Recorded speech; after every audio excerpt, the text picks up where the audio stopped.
Sherlock Holmes and the Doll That Opened Its Eyes. Chapter 1. The Doll That Opened Its Eyes. It was in the chill of an early October morning that the case first came to us, though at the time neither Holmes nor I recognized it as such. The rain had fallen steadily through the night, and Baker Street awoke beneath a mist that blurred the lamps and turned the traffic into shadowed shapes, moving like wraiths along the dripping roadway. I had risen earlier than usual, intending to sort through my notes from a recent case that Holmes had deemed barely worth the ink, when I found him already at the breakfast table, his long, narrow fingers wrapped around a coffee cup, his eyes half closed in thought. "Another restless night?" I asked, taking my seat opposite him. "I was observing," he said simply, in the tone that suggested no further explanation would be forthcoming. "The street teaches its own lessons at 3 o'clock in the morning, Watson. One only needs the patience to listen." Before I could press him on what exactly the street had been saying, Mrs. Hudson entered with the morning's post. Among the bills and invitations, there was one envelope that instantly caught Holmes's attention. It was cream-colored, thick, and bore a small embossed seal in the shape of a child's toy, an antique doll, its painted eyes staring from the wax. Holmes broke the seal without ceremony. I caught a glimpse of the handwriting, firm but tremulous, as if written under strain. He read the letter in silence, his brows drawing together ever so slightly, then handed it to me. The note was brief. "Mr. Sherlock Holmes, I beg you to come at once. There has been an occurrence of the most distressing and inexplicable nature at my residence. I fear my sanity is in peril should it continue. The object in question is a doll. I am assured it cannot move, and yet, last night, it opened its eyes. Yours in desperate hope, Clara Ridley." "Huh," Holmes exclaimed softly, leaning back. "The handwriting alone tells us half the story." I looked at him blankly. All I see is a frightened lady in need of reassurance. And therein lies the delight, Watson. The downward slope of the script suggests physical weariness, but the even pressure betrays a mind clinging to composure. The ink, darker in the last few lines, was replenished midway, yet the pen was not dipped. She used a fountain pen, but one of older make. The kind favored by those who resist modern affectations. This is no fanciful child's prank, nor is the lady prone to fanciful thinking. A rational mind disturbed by an irrational event. That is a combination worth investigating. Do you suppose some trick of the light or a dream? Possibly. But note, she says she is assured the doll cannot move. That suggests another party, perhaps more than one, has given her reason to believe it should be inanimate. Yet something occurred that defies her expectations. The mind, Watson, is most shaken when the impossible occurs in familiar surroundings. We were interrupted by the rattle of wheels outside and the sound of a firm knock. Mrs. Hudson admitted a woman in her late 30s, fashionably but modestly dressed, with a pale complexion and eyes that darted about the room as if seeking confirmation of her safety. "Mr. Holmes, Dr. Watson, thank you for seeing me without delay," she began, her voice low yet urgent. Holmes indicated the armchair by the fire. "Pray be seated, Mrs. or is it Miss? Ridley." "Mrs. Clara Ridley," she replied, "widowed these 6 years." "Please, tell us in your own words what transpired," Holmes said, steepling his fingers. She hesitated, glancing from one to the other, before producing from her reticule a small parcel wrapped in silk. She placed it gently upon the table and withdrew the covering. It was a doll. Not the crude variety one might find in a nursery, but a finely crafted piece of Victorian workmanship. Porcelain face, delicately painted lips, and hair of real human strands. The most striking feature, however, was the eyes. They were a vivid glass blue, framed by lashes so lifelike they might have belonged to a living child. This doll belonged to my late daughter, Mrs. Ridley said quietly. "It has remained locked in a cabinet in my sitting room since her passing. I have not touched it in years." Her voice faltered, but she pressed on. "Last night, at 11:15, I was reading in my parlor when I heard a faint sound, a click, like the shifting of a latch. I looked up, and the cabinet door stood ajar. The doll was sitting as you see it now, except—" She drew a breath. "Its eyes were open. I know for certain they were painted shut. Always shut. My husband once remarked that it gave the impression she was sleeping." Holmes leaned forward, his gaze fixed on the doll. "May I?" She nodded. He examined it minutely, holding it to the light, tilting the head, tapping lightly upon the porcelain, then peering into the sockets. "Dr. Watson," he said, "observe the lids. They are not painted, but hinged. A clever mechanism, though quite stiff with age. And yet—" He turned the doll so that it faced the window. The eyes did not close. "No, the mechanism is not so easily triggered. That much is clear." Mrs. Ridley clasped her hands tightly. "Mr. Holmes, I'm not mad. There was no one else in the room. My maid was already retired. And yet something opened those eyes." Holmes regarded her intently. "You mentioned hearing a click. Was it before or after you saw the eyes open?" "Before. Just before." "Interesting. A sound preceding a visual change suggests intervention, mechanical perhaps or otherwise." He replaced the doll in its silk wrapping and rose. "Watson, our morning is free. Mrs. Ridley, if you would permit us, we shall accompany you to your home at once." A look of relief crossed her features. "Thank you, Mr. Holmes. I live in Kensington. It is but a short drive." As we descended to the waiting cab, I could not shake a peculiar unease. I'm a man of medicine, schooled in anatomy and rational cause. Yet there was something in the stillness of that doll's painted face, something almost watchful that stirred the back of my neck. Holmes, however, seemed energized. "You see, Watson, the human mind is prepared for certain impossibilities. Ghosts in graveyards, lights in the sky. But when the impossible happens in the quiet confines of one's own parlor, it shakes the very foundations of reason. That is where our adversary, whoever they may be, will have made their most telling error." And with that, the cab rattled into the fog, carrying us toward the home where the doll had impossibly opened its eyes. Chapter 2. The Parlor in Kensington. The rain had thinned to a fine drizzle by the time we reached Kensington, though the mist lingered in pale sheets along the pavement, muffling the sound of the cab's wheels. Mrs. Ridley's residence stood among a row of well-kept townhouses, its cream-colored facade and narrow iron railings giving it a modest dignity. The brass knocker gleamed in the damp light, suggesting a house proud of its orderliness. Holmes, alighting from the cab, gave the building a quick, sweeping glance, his eyes pausing momentarily at the upper windows before following our hostess to the door. We were admitted by a small, dark-haired maid in a plain uniform who bobbed a nervous curtsy and kept her gaze lowered. She spoke only to say that tea was prepared, then disappeared down the corridor without further word. Holmes lingered in the hallway, his gaze drifting to the umbrella stand, the mat, the faint marks upon the polished wood. I knew better than to interrupt. He had once remarked that the vestibule of a house often held more truth than the parlor itself. Mrs. Ridley led us into a sitting room of tasteful but somewhat old-fashioned decor. Heavy drapes muffled the outside world, and the furniture, though well-kept, bore the marks of long service.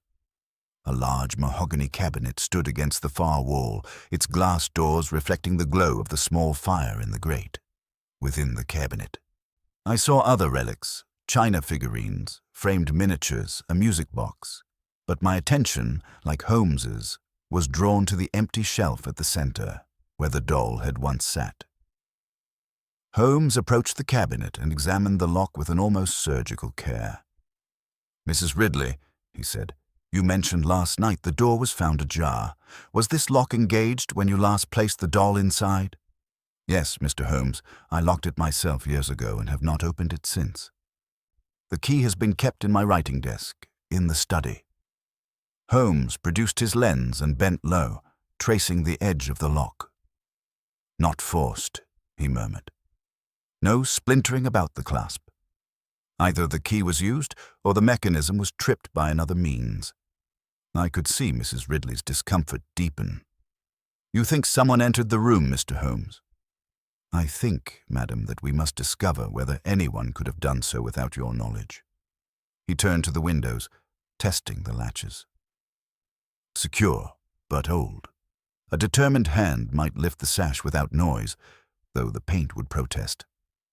His eyes fell on the carpet, a thick patterned weave that might easily mask the passage of footsteps.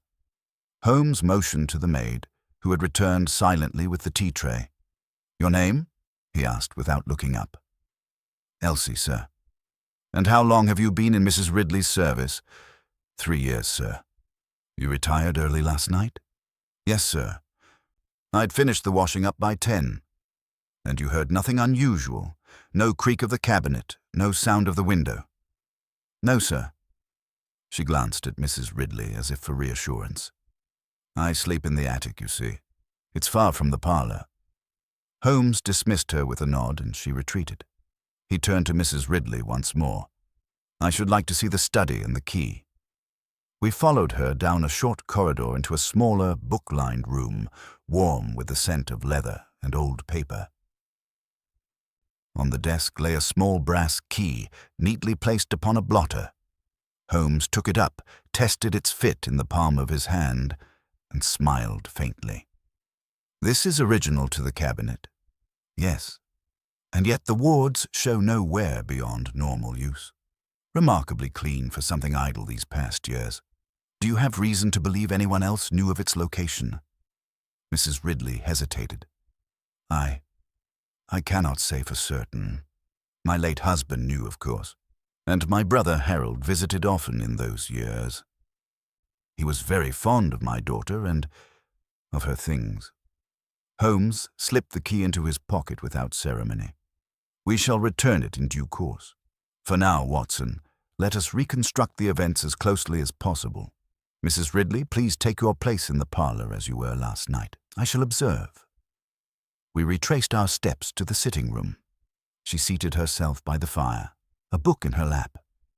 Holmes positioned himself by the doorway, his eyes darting from the window to the cabinet. Then to the angle of the chair. He stood motionless for several moments, as if listening for the faintest sound. Was the book open when you heard the click? Yes. I was reading aloud to myself. Holmes nodded and moved to the cabinet, opening the glass door with the key. He set the doll inside, its face turned slightly toward the fire. Then, stepping back, he allowed the door to swing gently until it latched. He crossed to the chair, sat, and remained utterly still. A moment later, he looked up sharply toward the ceiling. Watson, he said, would you be so good as to inspect the floor above this room? I ascended the narrow staircase and found myself in a small guest chamber directly above the parlor. The floorboards were sturdy but old, and near the corner I found a square of carpet slightly askew. Lifting it, I saw a small knot-hole perfectly aligned with the cabinet below. When I returned to report my finding, Holmes's eyes glimmered with satisfaction. An old observation hole, he murmured. Not new, but not entirely forgotten either. One could watch from above, unseen. Whether that pertains to the opening of the doll's eyes remains to be seen, but it is a detail worth noting. Mrs. Ridley looked troubled. Who would do such a thing? That, Holmes said, is precisely what we shall determine. But before we leave, I wish to know one thing more. Why was this doll locked away after your daughter's death? Her voice softened to a whisper. Because she feared it. Even as a child, she said the eyes followed her. The silence that followed was broken only by the crackle of the fire. Holmes glanced at me, then back at Mrs. Ridley. I believe, Watson, we have seen enough for today. The next step will be to meet those who share Mrs. Ridley's circle. People leave marks upon each other, sometimes more permanent than they realize. As we left the house, the drizzle had become a light mist once more, and I could see Holmes's mind turning over some detail I had surely missed. Whatever the truth behind the doll's awakening, it was clear that we were stepping into a web spun long before that click in the night. Chapter 3. The Circle Around Mrs. Ridley. The morning after our visit to Kensington found Holmes in a state of quiet concentration, stretched languidly across the settee, his eyes half closed as though in indolence, though I knew well enough that every faculty was engaged. The doll now rested upon our mantelpiece, its glass eyes fixed forward in their unnatural brightness. Mrs. Ridley had consented to leave it in Holmes's care for a few days, though she had done so with visible relief, as if eager to have it out of her home. "You may be certain, Watson," Holmes said at last, "that in a matter such as this, the object itself will yield fewer answers than the human connections surrounding it. It is in the people, not the porcelain, that the mystery resides." He rose, crossed to his writing desk, and leafed through the notes he had taken during our interview. Mrs. Ridley mentioned two figures of interest, her late husband's brother and her own brother, Harold. It is in them we may find the first threads of motive. By noon we were on our way to meet Harold Dent, Mrs. Ridley's only surviving family. He received us in a bookshop off Charing Cross Road, a narrow establishment smelling of dust and leather. Dent was a tall, thin man with spectacles that perpetually slid down the bridge of his nose, forcing him to push them back with an absent gesture.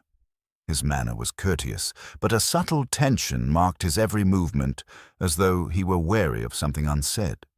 "My sister has told me of her difficulty," he said after Holmes had introduced us. "It is an unfortunate thing, but surely it is no business for Scotland Yard or for you, Mr. Holmes. A doll cannot—" He broke off, shaking his head with a faint, humorless smile. Holmes regarded him with mild curiosity. "You kept close company with your niece during her life?" "Yes," Dent replied, his gaze shifting to the shelves. "She was a sweet child, though delicate, often unwell. I would read to her here in the shop when she was able to visit. The doll was always with her in those days." "Always?" He hesitated. "Yes. She was fond of it, though. At times she seemed to fear it. I recall once she begged me to keep it in the shop for a week, claiming it watched her too much. Children have such fancies." Holmes inclined his head but made no reply to that. Instead, he shifted the conversation to the night in question. Dent stated he had not been to his sister's house for a fortnight and knew nothing of the cabinet or its key. His alibi, though uncorroborated, was delivered without hesitation. Still, I noted the faint tightening of his jaw when Holmes mentioned the observation hole in the upstairs room. From Dent's shop we made our way to the residence of Lawrence Ridley, the younger brother of Mrs. Ridley's late husband. He lived in Bloomsbury, in rooms filled with curiosities, carved masks, brass instruments, and miniature mechanical devices that whirred and clicked with alarming suddenness. Ridley himself was a genial man in his early 40s, with quick eyes and a restless energy that suggested he was seldom still. "A doll, you say?" "Yes, I remember it well," he told us, offering cigars with a flourish. "A fine example of its kind. German, I believe. I once examined the mechanism. Clever work. The eyelids could be made to open or close by the tilt of the head, but the springs were so worn that it hardly functioned." "And yet Mrs. Ridley recalls them as always shut," Holmes observed. Ridley smiled faintly. She did not care for it. After the child died, she locked it away. I thought it a pity. It was a valuable piece. But sentiment governs such things. Holmes spent several minutes in apparently idle conversation, drawing Ridley out on his collection of mechanical oddities. I recognized the tactic. In letting the man display his knowledge, Holmes was gauging both his character and his capacity for engineering mischief. When at last we took our leave, Holmes seemed no more forthcoming than before, though I detected that familiar glint in his eye that signaled some private connection had been made. Our final call of the day was unplanned. As we passed a small tea-room near the Strand, Holmes's gaze fixed on a solitary figure at the corner table, a slight, fair-haired young woman with a pale face and a nervous habit of twisting her gloves. Without a word, Holmes stepped inside and approached her.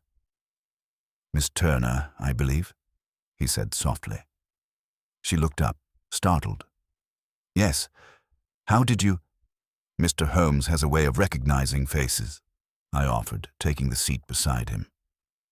Miss Turner explained she had been Mrs. Ridley's parlor maid 5 years earlier, leaving the position after a disagreement with the housekeeper. Holmes questioned her gently about the child and the doll, and I could see the color drain from her cheeks as she spoke. "It was a horrid thing," she whispered. "Sometimes I'd swear its eyes flickered open for just a moment. Once, when I was dusting, I thought I saw it smile.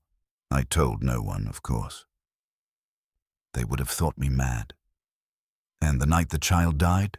Holmes prompted. Miss Turner lowered her voice further. "She was crying, terribly. Said the doll had spoken to her. I tried to soothe her, but she wouldn't calm. The next morning—" She trailed off, staring into her untouched tea. I can't forget her face. Holmes did not press her further. Outside, as we hailed a cab, I asked him whether he credited such stories. "People's memories, Watson, are shaped by fear. A frightened servant, a grieving mother, both can attach significance to the smallest anomaly. Yet within such tales, there is often a shard of fact, and it is that we must extract. For now, keep your mind upon Mr. Dent and Mr. Ridley. They form 2 points of our triangle. We must soon discover the third."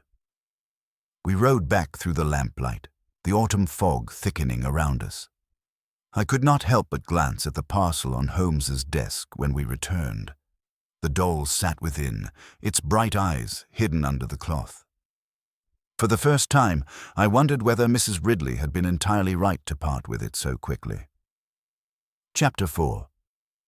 The Gathering Shadows. The following evening, under a sky heavy with the promise of rain, Holmes arranged for a discreet meeting at Mrs. Ridley's house. He believed that the subtle dynamics of human interaction, observed in the right environment, would reveal more than isolated interviews. It was, as he said, the theater of human character where the clues lay hidden, not solely in whispered confessions, but in fleeting glances, in moments of hesitation, in the interplay of civility and suspicion.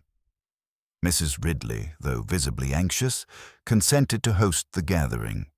She had invited the 2 brothers, Harold Dent and Lawrence Ridley, as well as Elsie, the maid, and Miss Turner, the former parlor maid whom Holmes had encountered unexpectedly. The guests arrived punctually, each carrying with them an aura of restraint, though the room soon thickened with an unspoken tension that only deepened as the evening progressed. Holmes greeted each with quiet formality, his eyes sharp and calculating. He introduced me as his colleague, a physician and chronicler of our investigations, before drawing attention to the doll, which sat upon a small table draped in velvet near the hearth. Its glass eyes seemed to catch the flicker of the firelight, lending it an uncanny presence. "Let us begin with the matter at hand," Holmes said, his voice calm but insistent. "The doll that has become the center of our curiosity and, it seems, of some distress." A polite murmur of assent rippled through the room, but no one spoke. Holmes continued. "Mrs. Ridley has shared with us the troubling event of the doll's eyes opening last week, a phenomenon that defies explanation. I propose we examine not only the object but also the circumstances and those connected to it. For the truth seldom lies in isolation." Harold Dent cleared his throat, adjusting his spectacles.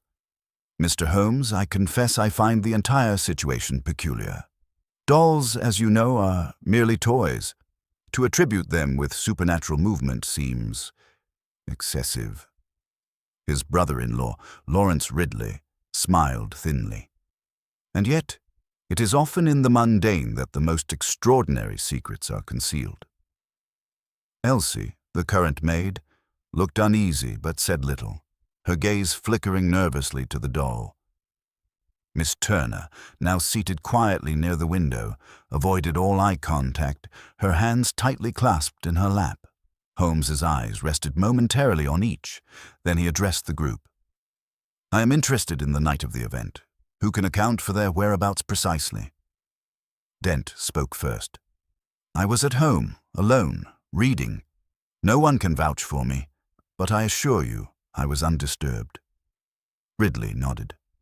"I was attending a late meeting with fellow collectors at the Athenaeum.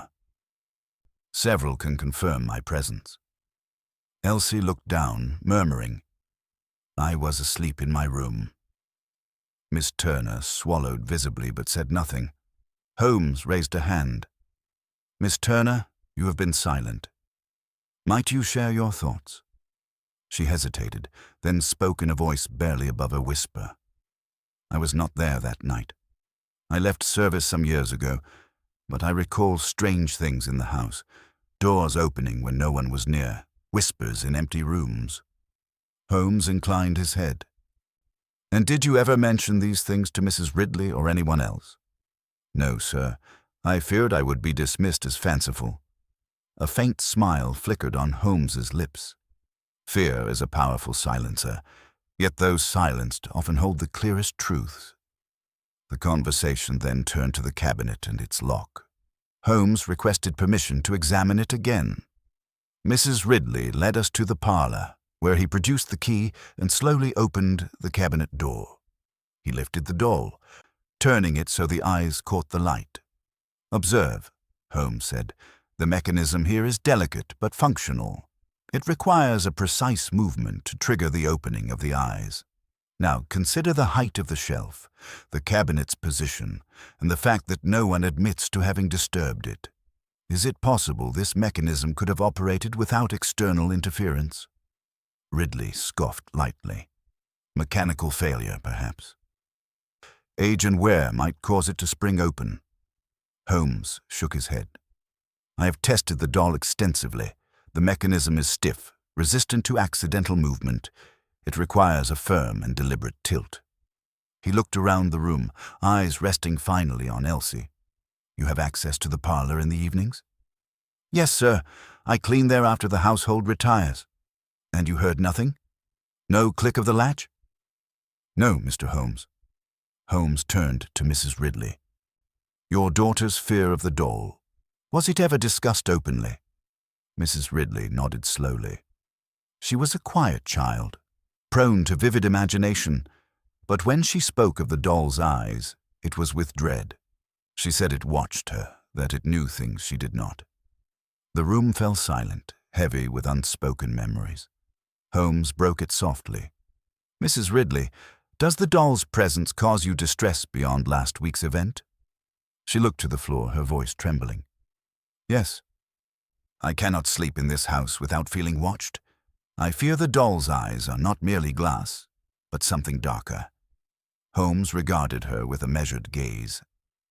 "Fear can be a potent lens, altering perception, but the facts remain. The doll's eyes opened, the cabinet was unlocked or unlatched, and no one admits to interfering. Someone in this room holds the key to the truth." He turned abruptly and faced us all.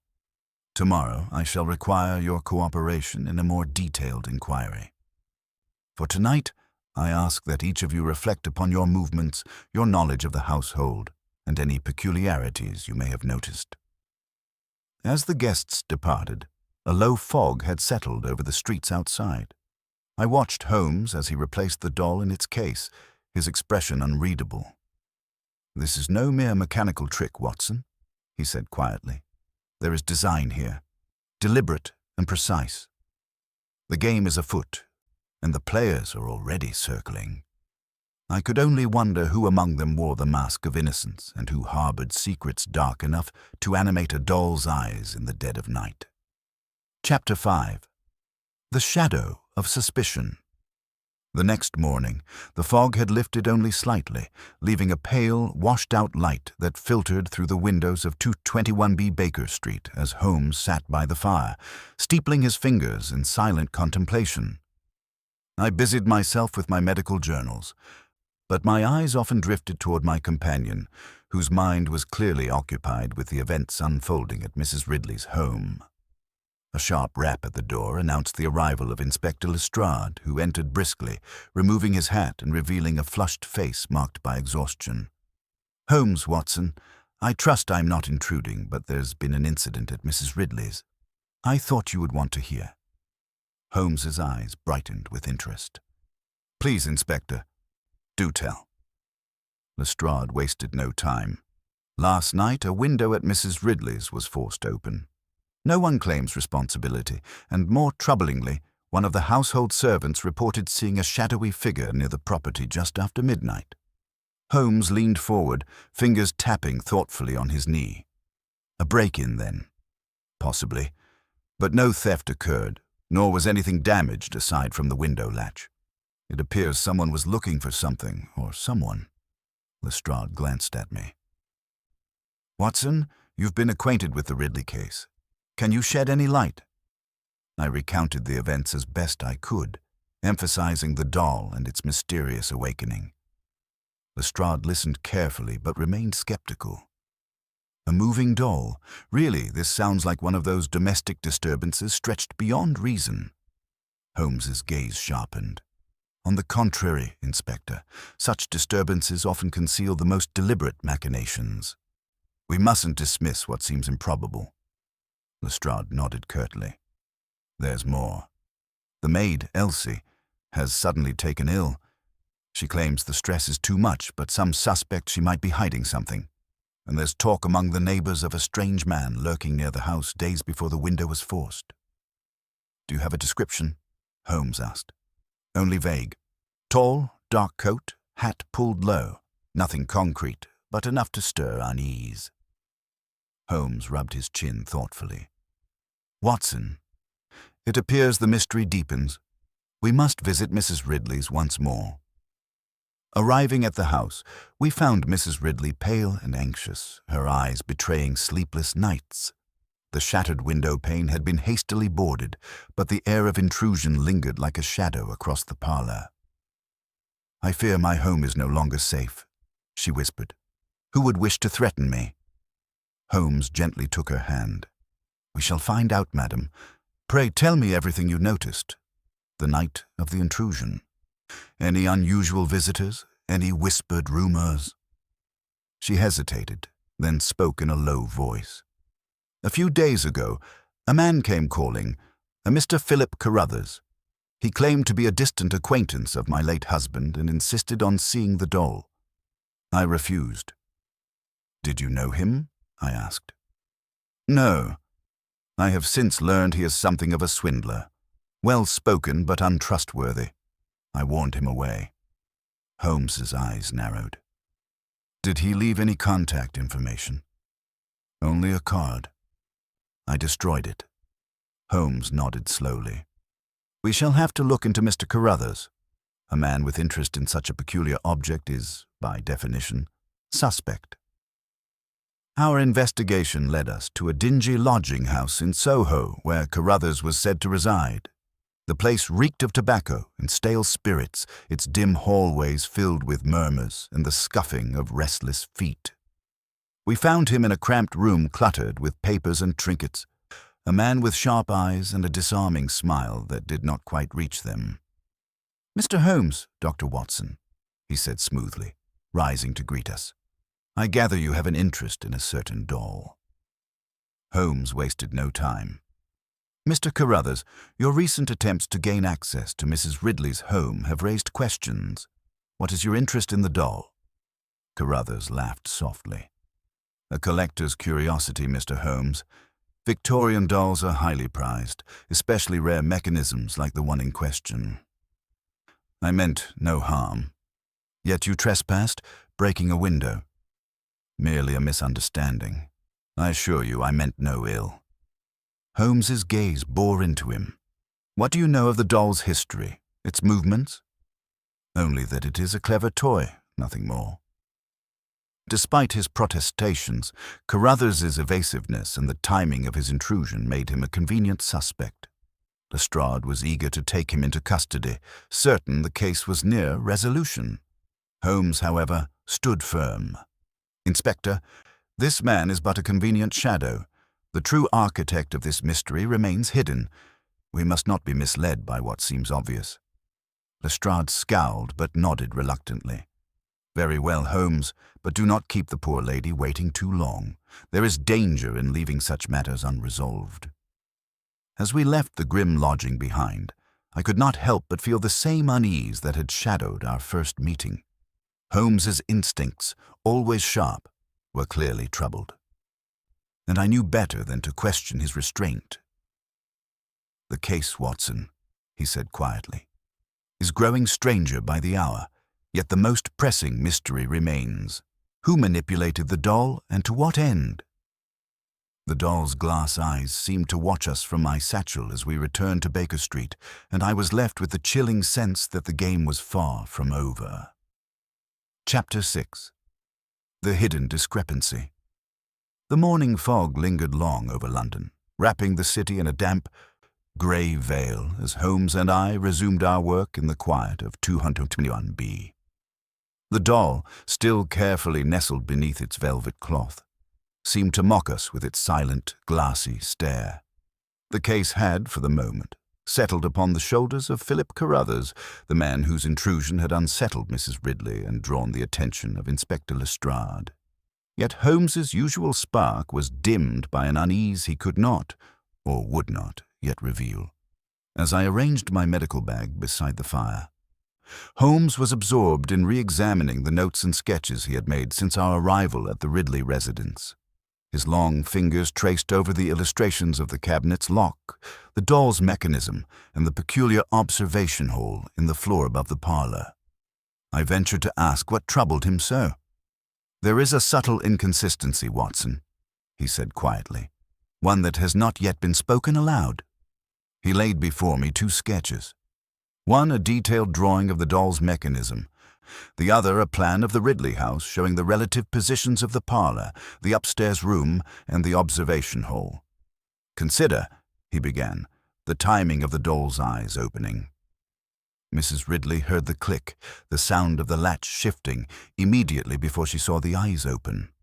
Now, the doll's mechanism requires a precise and deliberate movement, not a casual or accidental one. The cabinet door was locked, and only one key exists. We must ask, then, how this movement occurred without anyone's knowledge. I nodded. Could it have been triggered remotely, perhaps a string or wire? Holmes smiled faintly. An ingenious idea, but the cabinet's construction and the layout of the room make such an arrangement implausible. More importantly, the observation hole above allows only a limited view. It is too small and poorly positioned to operate a device below. He paused, then looked directly at me. And here lies the inconsistency. Mrs. Ridley insists the cabinet was locked and undisturbed until that night, yet the key shows signs of recent use. How, then, did the doll's eyes open if no one admitted to unlocking the cabinet? The question hung in the air, heavy with implication. Holmes rose and moved to the window, looking out at the grey streets. This detail unsettles me greatly. It suggests either an untruth, deliberate or accidental, or a circumstance so unusual that it defies our conventional reasoning. He returned to the table and unfolded a letter we had yet to fully examine. It was an anonymous note, delivered to Mrs. Ridley the day before the doll's awakening, warning her to relinquish the doll or face consequences. An explicit threat, Holmes said, yet it bears no signature. A coward's warning, no doubt, intended to intimidate. I asked whether Holmes believed this letter connected to Carruthers's visit. "Perhaps," he replied. "Or perhaps it is a misdirection. The true author may seek to cast suspicion elsewhere." Over the next few hours, Holmes embarked on a series of small experiments with the doll itself. He tested the strength required to trigger the eyes, the sound of the latch, the possible vibrations that might move the mechanism. None of these experiments explained the event fully, but each served to narrow the range of possibilities. Meanwhile, I took it upon myself to visit Mrs. Ridley once again. She was recovering from the shock of the window's forced opening, but remained resolute. I asked her about the household staff and any recent changes that might have unsettled the balance. "There have been no new hires recently," she said slowly. "But I have noticed a certain restlessness in Elsie. She seems afraid and distant, though she says nothing." Elsie's sudden illness and behavior troubled Holmes as well. He confided to me his suspicion that the maid might know more than she let on, though he intended to proceed cautiously. That evening, Holmes shared a final observation before we parted. "The key's wear suggests it was used recently, but no one admits to having handled it. Someone in this household holds a secret, one that may explain the doll's awakening and the threat that followed. Our task is to uncover who and why." I asked if he would confront the maid directly. "Not yet, Watson. There is an art to such questioning. Too soon, and the bird takes flight. Patience remains our greatest ally." As I retired that night, the image of the doll haunted me. The unnatural gleam of its eyes, the faint click of a latch in the stillness, and the shadow of deceit that clung to those closest to Mrs. Ridley. Holmes was silent, but I knew his mind raced with the implications of this hidden discrepancy, for it was a thread that, once pulled, could unravel the entire mystery. Chapter 7. Shadows Deepen. The days that followed the revelation of the key's recent use saw a marked shift in the atmosphere surrounding the Ridley household and, indeed, in Holmes himself. Our investigations had advanced from surface inquiries into the tangled undergrowth of human motives and hidden fears. Yet, despite the mounting pressure, Holmes grew quieter, more brooding, and, at times, almost absent, as if wrestling with some elusive truth just beyond his grasp. One morning, as I prepared for a visit to Mrs. Ridley's residence, Holmes sat by the window, his sharp gaze tracing the restless fog that crept along the rooftops. Without turning, he spoke softly. "Watson, it is often the case in these affairs that the past holds keys far heavier than any metal one might carry. I fear this case has roots tangled in sorrow and secrecy more profound than a mere mechanical trick." I nodded, sensing the weight of his reflection. Our return to the Ridley house was met with a palpable tension. The staff were subdued, their whispered conversations halting abruptly whenever we entered. Mrs. Ridley greeted us with a wan smile, but bore the shadows of exhaustion in her eyes. "Last night," she began hesitantly, "there was a disturbance, a loud crash from the parlor. When I arrived, I found the doll had fallen from the cabinet, its porcelain fractured near the base." Holmes's eyes narrowed. "And no one was near the room?" "No, I was alone. I locked the cabinet myself before retiring." She glanced at Elsie, who stood silently by the doorway, pale and withdrawn. Holmes motioned to Elsie. "Tell me, have you noticed anything unusual in recent days? Perhaps signs of someone else moving about the house?" Elsie hesitated, then spoke in a low voice. "I thought I heard footsteps upstairs late at night. I could not say who it was, sir." "Was the study door ever left open?" Holmes pressed.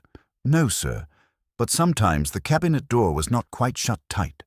I would close it, though I could not say when it might have been opened." Holmes's gaze flicked to the broken doll at the table, then back to Elsie. "Your duties bring you into contact with many parts of this house. Have you encountered anyone you did not expect?" She shook her head, but her hands trembled. Mrs. Ridley stepped forward, placing a reassuring hand on Elsie's arm. Holmes then turned his attention to the fractured doll. "A deliberate act or accident?" he mused aloud, examining the shards of porcelain. The break is consistent with a fall, though from a modest height, yet no one admits to moving it. This suggests an attempt to frighten or mislead. Before we could delve further, a sudden knock interrupted us. The door opened to reveal a uniformed officer holding a telegram. Holmes took it and read quietly, then looked up sharply. "This," he announced, "is from Inspector Lestrade. A second letter, similar to the first threat, has been delivered to Mrs. Ridley, accompanied by a warning to cease our inquiries or suffer consequences." Mrs. Ridley paled visibly. I feared this would happen. Holmes folded the telegram. "It appears our adversary grows bolder." That evening, as fog once more thickened across the city, Holmes's behavior grew peculiar. He paced the room with restless energy, muttering fragments of thought and conducting tests with the doll and cabinet late into the night. I watched, concerned, as he seemed to battle invisible forces, his usual confidence tempered by a rare uncertainty. "Watson," he said abruptly, "the doll's eyes are but a symbol. The true mystery lies in the fear it evokes and the lengths to which someone will go to exploit it." "But why? What is the endgame?" Before I could answer, the doorbell rang sharply. Holmes opened it to reveal a breathless messenger who handed him a sealed envelope. Inside was a carefully folded photograph depicting a figure standing in the parlor, silhouetted and indistinct, but unmistakably present.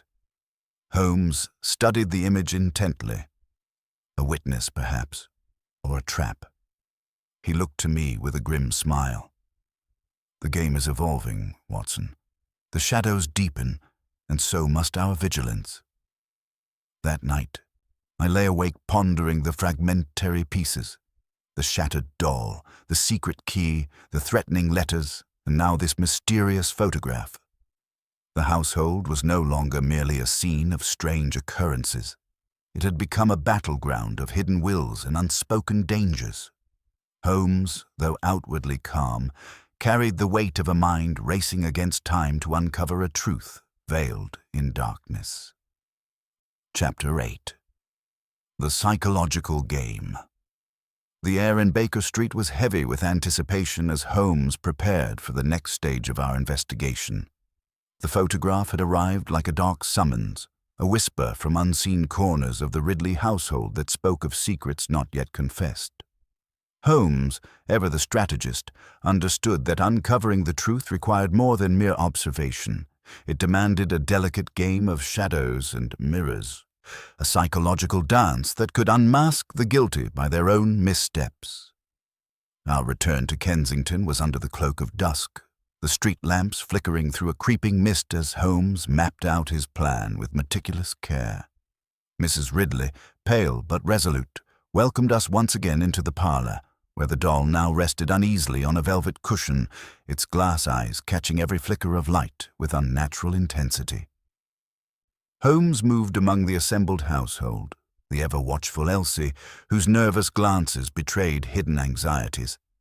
Harold Dent, the distant relative whose calm exterior barely concealed a flicker of tension. Lawrence Ridley, restless and ever curious. And Miss Turner, whose silence now seemed a deliberate shield against scrutiny. Holmes's gaze lingered on each, reading not just their faces, but the subtle language of body and breath. "I have asked you all here to observe a small demonstration," Holmes began, his voice calm but commanding. "We will test the doll's mechanism once more, perhaps in its movements and in your reactions. We shall find the key to unlock this mystery." As he lifted the doll, a hush fell over the room. With practiced fingers, Holmes tilted the head and the glass eyes opened slowly, catching the firelight. A collective intake of breath stirred the still air. Holmes placed the doll back carefully. Then, fixing his gaze on each person, began a series of seemingly casual remarks designed to probe the group's reactions. "To Mrs. Ridley," he said, "I understand this doll was your late daughter's constant companion. Such objects often carry more than mere sentiment. They bear the weight of memory and, sometimes, fear." Mrs. Ridley's hands clenched tightly in her lap, but she met his eyes steadily. "Yes, Mr. Holmes, it is more than a toy to me." Holmes's glance shifted to Elsie. "And you, Elsie, have you ever noticed anything unusual in the parlor, particularly at night?" Elsie swallowed, her fingers twitching. "No, sir. Nothing unusual beyond the ordinary." Yet her voice faltered just slightly, betraying her words. Holmes's eyes sparkled with quiet amusement. "Ah, but the ordinary often conceals the extraordinary. Miss Turner, I understand you once served here. Your departure was abrupt, was it not?" Miss Turner's pale face remained impassive, but a flicker of unease passed through her eyes. "Circumstances required it, Mr. Holmes." "And did those circumstances involve this doll or the household at large?" Holmes pressed gently. "No," she said, voice low but firm. "I sought a different path." Holmes's attention then turned to Harold Dent and Lawrence Ridley, whose polite exchanges now revealed thinly veiled tensions. "Gentlemen, you both have knowledge of this doll's history. Tell me, what do you make of the recent events?" Dent offered a cautious reply, carefully measured. "I cannot believe the doll itself is the cause. There must be a human hand behind these incidents." Ridley nodded in agreement, but added, "Yet who would benefit from such fear and chaos?" Holmes smiled thinly. "That, gentlemen, is the question that binds us." As the evening wore on, Holmes continued his subtle interrogations, watching for the slightest change in expression. The nervous twitch of a finger, the hesitation in a reply. At one point, he casually mentioned a recent discovery: the existence of a duplicate key to the cabinet, long forgotten and hidden away. A sharp intake of breath from Elsie drew his eyes. "You know of this key?" Holmes asked softly. "No, sir," she whispered, eyes wide. "I swear it." Holmes's gaze never wavered. Honesty is a precious commodity in times like these. He then placed the doll upon the table and slowly opened the cabinet door once more. "I invite each of you to consider, if someone wished to manipulate this doll, to use it as a symbol or a threat, what better way than to exploit the fears buried deep in a household already scarred by loss?" The room was silent, heavy with the weight of unspoken truths. Holmes looked at me, his voice lowered. "Watson, watch closely. The game is no longer one of mere deduction, but of the mind itself." After the guests departed, Holmes confided in me his belief that the key to the mystery lay not in the doll's movements, but in the reactions it provoked. "Fear," he said, "is the sharpest weapon in a criminal's arsenal. By unsettling the household, our adversary hopes to sow confusion and silence." I asked whether he suspected one among them. "Perhaps," Holmes replied, "but suspicion is a blade that must be wielded with care. The next step is to observe who crumbles beneath its edge." That night, as the city's gas lamps flickered against the deepening fog, I found myself watching Holmes pace the room, his mind weaving patterns I could only guess at. The doll's eyes seemed to follow his every movement, a silent witness to the subtle battle unfolding in the quiet corners of the Ridley home. Chapter 9. The culprit strikes again. The uneasy calm that had settled over the Ridley household was shattered in the early hours of a bleak morning. I was roused from restless sleep by the shrill ringing of Holmes's bell. His voice was sharp, filled with that rare urgency that bespoke a fresh turn in the case. "Watson, we must hasten. There has been an incident, one that confirms our adversary is no longer content to hide in shadow." We reached Mrs. Ridley's house to find a scene of quiet chaos. The front door stood ajar, a smudge of muddy footprints trailing inside. Elsie, pale and trembling, clung to Mrs. Ridley's arm, whispering of a shadowy figure who had tried to force her silence.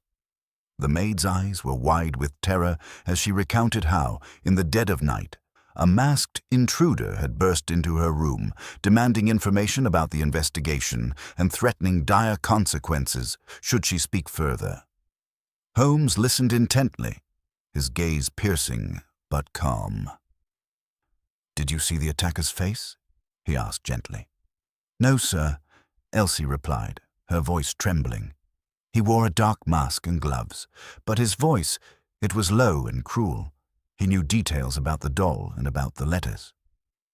Mrs. Ridley, now composed despite the ordeal, added, "This confirms what we feared. The threats are not idle." Holmes's eyes gleamed with renewed determination. "Watson, this act of desperation reveals fear on the part of our foe. They know we are closing in." Our examination of the room showed signs of a struggle. A chair overturned, a torn scrap of dark fabric caught on a nail. Holmes carefully collected the evidence, his mind already racing through the possibilities. "We must consider the likelihood that the attacker sought not merely to intimidate, but to prevent discovery," Holmes murmured. "This is an escalation." As the household settled into anxious vigilance, Holmes sent me to alert Inspector Lestrade, urging a heightened watch on all those connected to the case. The inspector arrived swiftly, his usual brusqueness tempered by the gravity of the situation. "We are dealing with a dangerous individual," Lestrade said grimly. "No more half measures." Meanwhile, Holmes's investigations took a sudden, unexpected turn. Returning to Baker Street, he retrieved a bundle of letters discovered among the late Mr. Ridley's personal effects. Letters that hinted at a long-standing feud between two family members over the inheritance and control of the Ridley estate. "This, Watson, is the motive hidden beneath layers of fear and artifice," Holmes said, spreading the correspondence across the table. "The doll is but a symbol, a carefully chosen instrument to unsettle and distract." I noted how Holmes's usual composure now bore an edge of impatience, his mind racing to connect each piece of the puzzle. The threat, the broken doll, the masked intruder, all pointed to someone desperate to maintain control by whatever means necessary. Later that evening, Holmes invited the key figures back to the parlor under the pretext of reviewing the progress of the investigation. His manner was calm, but I detected a tension beneath the surface. One by one he addressed them, his questions probing, his observations subtle traps designed to unnerve. It was during this gathering that a sudden commotion erupted. Elsie, pale and trembling, accused Harold Dent of slipping a note into her belongings, a note warning her to remain silent or suffer the consequences. The accusation sent a ripple of shock through the room. Dent denied the claim vehemently, but the seeds of suspicion had been sown. Holmes allowed the tension to mount, watching each face carefully. "This note," he said, "if proven genuine, speaks of coercion and deceit within this very household. It is time we peel back the mask of civility." The night closed with more questions than answers, the fragile alliances fractured by fear and distrust. As Holmes and I departed, I reflected on how the game had changed. The villain was no longer content to operate from the shadows. They were striking out, desperate and dangerous. Holmes's parting words lingered in my mind. "Prepare yourself, Watson. The final moves are near, and every player must reveal their true hand." Chapter 10. The motive emerges. The morning after the attack on Elsie unfolded beneath a sky thick with grey clouds, and the atmosphere at Mrs. Ridley's residence was heavy with unease. The incident had shattered whatever fragile sense of security remained, and yet it had also set in motion a series of revelations that began to illuminate the darker corners of the household's history. Holmes and I arrived early, the doll carefully wrapped once more, its glass eyes hidden but not forgotten. Holmes wasted no time. "Mrs. Ridley, I must ask you again about the late Mr. Ridley's affairs. The letters I uncovered suggest a bitter dispute. Was there tension within the family regarding the estate?" She nodded slowly, her voice subdued. "Yes, there was discord. My husband and his brother Lawrence clashed often, particularly over the inheritance and control of certain properties. The disputes grew more acrimonious in the last years of his life. Holmes's gaze was sharp. And Harold Dent's role in this? Was he aligned with either party? Mrs. Ridley hesitated. Harold was more removed, though he supported my husband in the disputes. But there were secrets, things I was not privy to. Holmes stood and walked to the window, his mind clearly piecing together fragments of a puzzle long buried beneath layers of silence. Watson, it appears the true motive extends beyond the doll's eerie movements. The object is a symbol, a totem around which fear and power have been wielded. He turned, eyes bright with conviction. The letters reveal threats, blackmail, and a desperate attempt to control both property and reputation. The doll's awakening was no accident, but a carefully orchestrated act meant to unsettle, to intimidate. I asked whether Holmes believed the masked intruder and the notes were the work of a single person. "Almost certainly," he replied. "The question is, which among those closest to Mrs. Ridley possessed both the motive and the cunning to execute such a plan?" Holmes proceeded to gather the household in the parlor, the air thick with tension as he prepared to reveal his growing suspicions. He spoke first of the broken doll, the forced entry, and the threatening letters, laying out the chain of events with methodical clarity. Then, turning to each person, he challenged their accounts, gently exposing contradictions and omissions. Elsie's nervousness was laid bare against her sudden illness. Harold's denial of coercion was weakened by evidence of the threatening note. Lawrence's restless behavior betrayed a man struggling to maintain a facade. Holmes paused and fixed his gaze on Mrs. Ridley. "Madame, I understand this is painful, but the truth must be faced. The doll, once a cherished possession, has become a weapon in a bitter struggle." Her eyes glistened with unshed tears, but she nodded. Yes, there was more at stake than I realized. Holmes then revealed a crucial piece of evidence, a letter from Lawrence Ridley to a third party, outlining plans to acquire sole control of the estate by any means necessary. The letter's tone was cold and calculating, a stark contrast to the gentlemanly image he projected. "This," Holmes declared, "is the true motive. The doll was a symbol and a tool used to frighten and manipulate those who stood in the way. The threats, the forced entry, even the attack on Elsie, all part of a campaign to isolate Mrs. Ridley and seize control." A gasp rippled through the room. Lawrence Ridley's composure faltered, a flicker of anger flashing in his eyes before he masked it with forced calm. Holmes looked around the circle once more. The question now is who acted on these intentions, who took the final steps to animate this nightmare. The answer, Holmes suggested, lay not just in documents or threats, but in the smallest human gestures, the slip of a glance, the hesitation in speech, the betrayals that no letter could capture. As the afternoon waned, I found myself reflecting on the tangled web of ambition, fear, and grief that had ensnared the Ridley household. Holmes, though resolute, bore the weariness of one who had glimpsed the dark heart of human nature and sought to tame it with reason. "Watson," he said quietly as we prepared to leave, "the motive is now clear. But the culprit remains elusive. The next moves will require patience and cunning." I could only nod, aware that the game was far from over, and that the doll's silent eyes watched still, a reminder of the peril hidden beneath the fragile veneer of civility. The morning that followed the violent night's events came upon us, shrouded in a pallid, damp fog that seemed to hang over Kensington like a shroud. The world outside moved in muted greys and silvers. Every sound dampened, every shadow lengthened and blurred.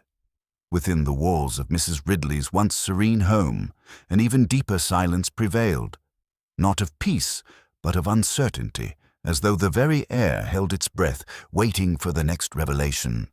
Holmes and I entered the parlor with measured steps. The broken porcelain pieces of the once cherished doll still lay carefully arranged on a velvet cloth, a stark reminder of the night's desperation and fury. Mrs. Ridley sat by the fire, her pale hands folded tightly, her eyes betraying the weariness of sleepless nights and the burden of grief and fear. Holmes wasted no time, his gaze piercing as he addressed Mrs. Ridley directly. "Madame, the threads of this mystery begin with a feud that stretched beyond the walls of this house. Tell me more of your late husband's affairs, the disputes and resentments that may have sown the seeds of this darkness." Her voice was low but steady, tinged with regret. My husband and his brother, Lawrence Ridley, were often at odds. Their quarrels over the estate became bitter in the final years. It was not merely land or money, but pride and control that poisoned their relations. Holmes nodded, his expression grave. "And your brother, Harold Dent, where did his loyalties lie amidst this conflict?" Mrs. Ridley's gaze flickered, and for a moment, shadows crossed her face. Harold supported my husband, but he remained distant, cautious not to inflame the growing storm. There were secrets I was not privy to, even within my own home. The fire crackled softly, punctuating the silence that followed. Holmes turned toward the cabinet where the doll had once rested, now reduced to fragments, the symbol of innocence shattered by human frailty. "Watson," Holmes said, "it is here we find the fulcrum upon which this entire drama balanced. The doll was never merely a toy. It became the vessel of fear and manipulation, a carefully chosen instrument in a campaign to destabilize and control." He unfolded a bundle of letters, yellowed and brittle at the edges. These letters reveal the bitter correspondence between the Ridley brothers, threats veiled in civility, demands cloaked in respect, and a growing desperation that escalated to acts beyond mere words. Holmes's eyes swept the room, fixing on each of us with quiet intensity. But it was the hand behind the threats, the one who wielded fear like a weapon, that truly brought ruin. I asked if he believed the attack on Elsie and the forced entry into the home were part of this scheme. "Undoubtedly," Holmes replied. "Such acts are designed to fracture the household's unity, to isolate the matriarch, and to create an atmosphere ripe for exploitation." He paced slowly, his mind turning over the possibilities. "The question remains, who among them had the motive, the means, and the cunning to orchestrate such a campaign?" Holmes called the household together once more, the parlor heavy with unspoken accusations and simmering tension. Each person was questioned, their alibis scrutinized, their words dissected for inconsistencies. Elsie's trembling denials, Harold's guarded responses, Lawrence's restless impatience, and Miss Turner's reserved silence all came under Holmes's unerring gaze.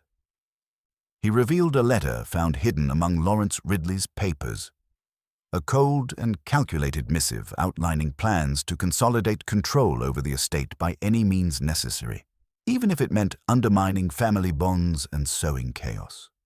"This," Holmes declared, "is the root of our mystery, the doll's awakening, the letters, the threats. They are symptoms of a deeper greed and a ruthless ambition." The room fell silent. Lawrence's mask slipped momentarily, revealing a flash of anger before it was carefully replaced with calm detachment. Holmes looked around once more. Yet, motive alone is insufficient without opportunity and secrecy. The true architect of this nightmare is hidden not merely by walls, but by the masks we wear. As dusk settled, I found myself pondering the fragile facades and the tangled loyalties that had bred such darkness. Holmes, always the stoic observer, was weighed with the burden of knowing that beneath civility's surface lay the raw and often brutal truths of human nature. "Watson," he said quietly, "we stand at the threshold of revelation, but caution must temper haste. The next steps will require patience and precision." Outside, the fog thickened once again, swallowing the city in its cold embrace. The doll's shattered gaze seemed to haunt the room, a silent reminder that in the realm of shadows, every secret exacts its price. Chapter 11. The Bait. The dusk settled early over London, wrapping the city in a damp, muted silence that seemed to hold its breath. At Baker Street, Holmes was already at work, his mind racing through plans and possibilities that only he could navigate with such precision. The case of the doll had morphed from a curious mystery to a dangerous game, and now Holmes intended to lay his trap, an intricate ruse designed to draw the culprit from the shadows and reveal their true nature. The parlor of Mrs. Ridley's house was prepared with meticulous care. Holmes had requested the doll be returned from its guarded resting place, placing it once more upon the velvet-covered table. Its glass eyes, unnervingly bright, caught the firelight and seemed to gleam with silent intent. The household staff and family were assembled under various pretexts, each invited or summoned with care. Though none fully understood the purpose beyond Holmes's enigmatic assurance that the evening would be illuminating. Holmes moved among them with a calm that belied the tension coiling beneath. "We have seen the shadows cast by fear and deceit," he said quietly, "and now we must watch how the darkness responds to light." The conversation began with small talk, casual remarks designed to ease the group into a semblance of normality. Holmes was a master of such social legerdemain, his tone disarming as he steered the discourse toward the subject of the doll and its peculiar history. Mrs. Ridley listened, her hands folded tightly in her lap, while Elsie's eyes darted nervously from one face to another. Harold Dent maintained an air of detached interest, while Lawrence Ridley's restless fingers betrayed a man barely masking his impatience. Miss Turner, quiet and reserved, sat near the window, her gaze distant. Holmes then turned to the doll, lifting it slowly so all might see. This object, once a symbol of innocence, has become a key to a deeper truth. It has been moved, threatened, and used to sow fear, yet it remains still, awaiting the hand that would command it. He placed the doll back gently and then revealed a new letter, an expertly forged note, purporting to be from Mrs. Ridley herself, inviting an unknown party to a secret meeting to discuss the estate. Holmes explained the letter was designed as bait to lure the culprit into action. The room stiffened. No one spoke at first, but I could see the flicker of unease in each pair of eyes. Holmes's gaze swept the circle slowly, watching for the faintest change. Time passed in silence before a faint knock echoed through the hall. Holmes's expression sharpened, and he rose. "The game begins," he whispered. The door opened to reveal a messenger, hands trembling as he delivered a sealed envelope. Holmes broke the wax with a practiced hand and unfolded its contents. The letter contained a demand for secrecy and a warning that any interference would bring ruin. Holmes smiled thinly. "Our adversary is bold, perhaps desperate. Yet it is this desperation that will betray them." Over the course of the evening, Holmes engaged each member of the household in quiet conversation, subtly weaving hints of knowledge and feigning ignorance to provoke reactions. His manner was casual, but his eyes were hawk-like, noting every twitch, every faltering word. At one point, he mentioned a mysterious visitor who had been seen near the property days before, a man in a dark coat and hat, stirring visible discomfort in Lawrence Ridley. Holmes's words were like a scalpel, probing beneath the surface of polite facades. Late into the night, as the household retired, Holmes confided in me his thoughts. "The bait is set, Watson. The culprit cannot resist the chance to silence us or reclaim control. Their move will be swift and revealing." I felt the familiar thrill of the chase, but also the weight of danger that now clung to every step we took. The doll's glass eyes seemed to follow us even in the quiet darkness, a silent sentinel guarding secrets yet to be uncovered. The city had already begun to soften under the weight of twilight when Holmes announced his plan for the next phase of the investigation.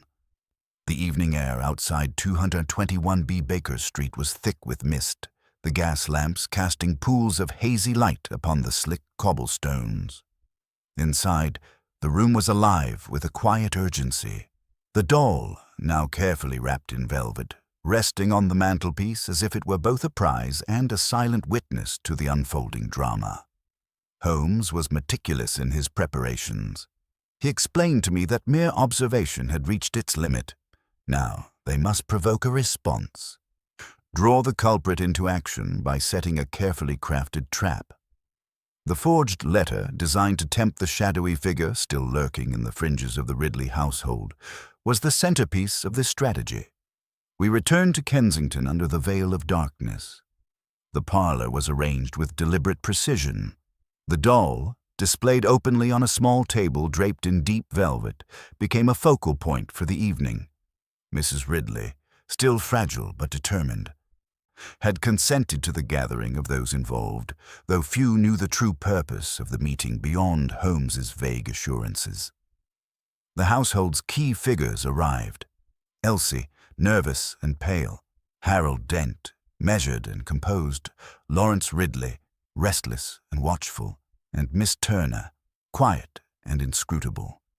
Each wore the mask of civility, yet beneath the surface simmered a tension that only Holmes seemed fully to perceive. Holmes greeted each guest with his customary blend of warmth and sharp attention. "Tonight," he said softly, "we confront the shadows not merely with light, but with a test, a provocation designed to unmask those who would hide behind fear and deceit." The conversation began gently, weaving through familiar territory. Childhood memories, the history of the doll, the sorrow of loss. Holmes's voice was calm, his tone inviting confidence. Yet beneath his words lay subtle barbs, carefully placed to stir unease. He lifted the doll with reverence, turning it so that the glass eyes caught the firelight and seemed to gleam with a watchful intelligence. This object, once a symbol of innocence, now bears the weight of secrets and fears. It has been moved, threatened, and used as a weapon, yet it remains still, awaiting the hand that commands it. Holmes then produced the forged letter, its script a careful mimicry of Mrs. Ridley's handwriting, inviting an unknown recipient to a secret meeting. "This," Holmes explained, "is our bait, a message to draw the culprit from hiding, to reveal the hand that manipulates from the shadows." A hush fell over the room, each guest exchanging guarded glances. The tension was palpable, a living thing that clung to the walls and hovered over the flickering flames. After some time, a knock echoed sharply through the hall. Holmes's eyes gleamed with anticipation as he rose. "The game begins," he murmured. The door opened to admit a messenger, hands trembling as he delivered a sealed envelope. Holmes broke the wax with deliberate care and unfolded the contents. A stern warning, a demand to cease all inquiries or suffer consequences. Holmes's smile was thin and edged with steel. Our adversary grows desperate and bold, yet it is this very desperation that will betray them. Throughout the evening, Holmes engaged each member of the household in quiet conversation, deftly weaving hints and feigning ignorance to provoke reactions. His manner was unassuming, yet his eyes missed nothing.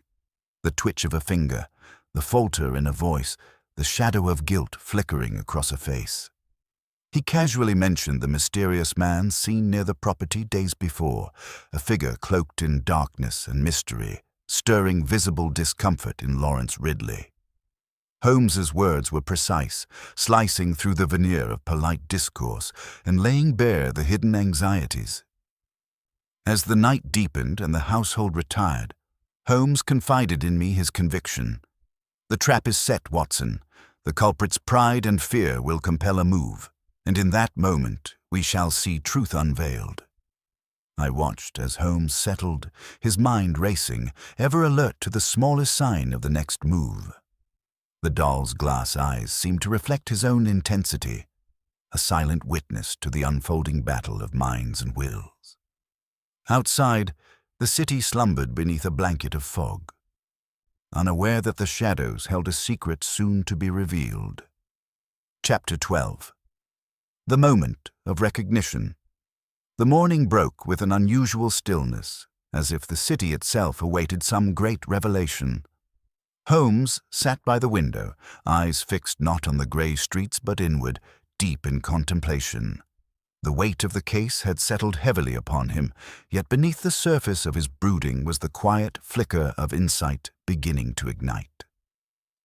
I watched as his fingers drummed rhythmically against the table, his mind weaving the strands of the puzzle with relentless precision.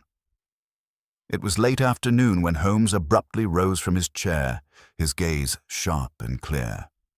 "Watson, the missing piece has found its place." He beckoned me to his side, unfolding a delicate sketch he had made of the cabinet, the doll, and the room's layout. "Observe here the orientation of the cabinet, the position of the observation hole, and the direction of the doll's gaze." Holmes's voice took on the intensity of a man who had glimpsed the truth through a veil of confusion. "Until now, we have considered the doll's awakening as the product of external interference, a hand unlocking the cabinet, a mechanism deliberately triggered. But what if the answer lies not in external hands, but in the subtle forces of perception and suggestion? He explained that the key detail lay in the doll's mechanism itself, a cleverly designed but fragile apparatus, requiring a precise tilt to open its eyes. The cabinet, placed beneath the observation hall, allowed an unseen watcher above to observe the parlor, but was too small and awkward for direct manipulation. Holmes leaned forward, eyes gleaming. "Consider the household's tensions, the feuds, the fears, and the secrets that bind them. The doll's awakening was a catalyst, yes, but the true power was in the fear it evoked. A fear that could be stirred by a shadow, a sound, or a suggestion planted in the mind." I asked whether he believed the doll's eyes had truly opened on their own. He shook his head. "No, Watson. But the power of suggestion is formidable. When a person believes they have seen or heard something impossible, their mind fills the gaps with terror and imagination." Holmes's insight extended to the threatening letters, the forced entry, and the attack on Elsie, all acts designed to heighten that fear and fracture the household's unity. The true culprit was using psychological warfare as a weapon, manipulating perceptions rather than solely relying on physical acts. Yet Holmes's greatest revelation was more subtle. He had discovered that the duplicate key to the cabinet, long thought lost, had been found tucked away in an unlikely place, one accessible to a particular member of the household. As he spoke, the pieces of the mystery fell into place: the motive, the means, and the opportunity. The man who had most to gain from Mrs. Ridley's isolation and the control of the estate was none other than Lawrence Ridley, whose restless ambition had driven him to orchestrate the entire campaign of fear. Holmes's voice was steady but resolute. "The game is no longer one of shadows, but of revelation. The final move is imminent." I felt a mix of awe and apprehension, knowing that the trap was set and the culprit would soon be forced to reveal himself. The doll's glass eyes, silent and unblinking, seemed to gleam with a new significance, as if they were the watching eyes of justice itself. The hours that stretched between the dusk and dawn were filled with a restless energy at 221B Baker Street. Holmes had retreated into his study, poring over notes, sketches, and correspondence with a focus that seemed almost feverish. The case of the doll had transitioned from a curious mystery to a complex web of human motives, deceptions, and concealed truths. I watched him carefully, knowing that the quiet moments before a revelation were often the most intense of all. It was well past midnight when Holmes finally straightened, his eyes bright with the unmistakable light of discovery. "Watson," he said, beckoning me close, "the missing piece has come to light. At last, the puzzle begins to coalesce." He spread before me a series of detailed diagrams, one showing the configuration of the cabinet and the observation hole above, another illustrating the delicate mechanism within the doll's head. Consider, if you will, the precise engineering of this device. The doll's eyes open only when the head is tilted sharply, a movement that requires both deliberate action and a steady hand. Holmes pointed to the layout of the parlor and the adjoining rooms. The observation hole, hidden beneath the floorboards of the upstairs chamber, provides a vantage point, but its size and position severely limit the direct manipulation of the cabinet below. He paused, then looked at me intently. This leads us to a crucial insight. The movement that opened the doll's eyes was not the work of a single individual acting in isolation. It required coordination, timing, and the exploitation of misdirection. Holmes's voice grew animated as he connected the threads. The letters, the threats, the forced entry, all form part of an elaborate psychological campaign. The true aim was not merely to frighten, but to fracture the household's unity and isolate Mrs. Ridley. He then revealed his greatest discovery, the existence of a cleverly concealed wire system running from the observation hole to the cabinet's lock and doll's mechanism. This wire, Holmes explained, enabled a hidden watcher above to operate the doll remotely, triggering the eyes to open and the cabinet door to shift, all without the need to be seen or heard. My mind reeled at the ingenuity. But who would have had the knowledge and access to install such a device? Holmes's eyes gleamed. Miss Turner, the former parlor maid, whose sudden departure was more than a mere resignation. She lingered within the household, her silence a calculated mask for a far more sinister agenda.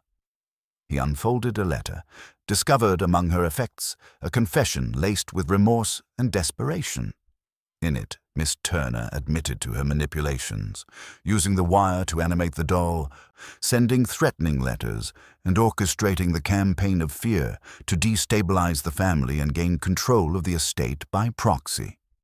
Holmes then pointed to a forensic comparison of handwriting, highlighting a distinctive flourish that had betrayed her in the threatening notes and the confession. The smallest detail can unravel the greatest of deceptions. I sat back, awestruck by the depth of the scheme and the quiet cruelty behind it.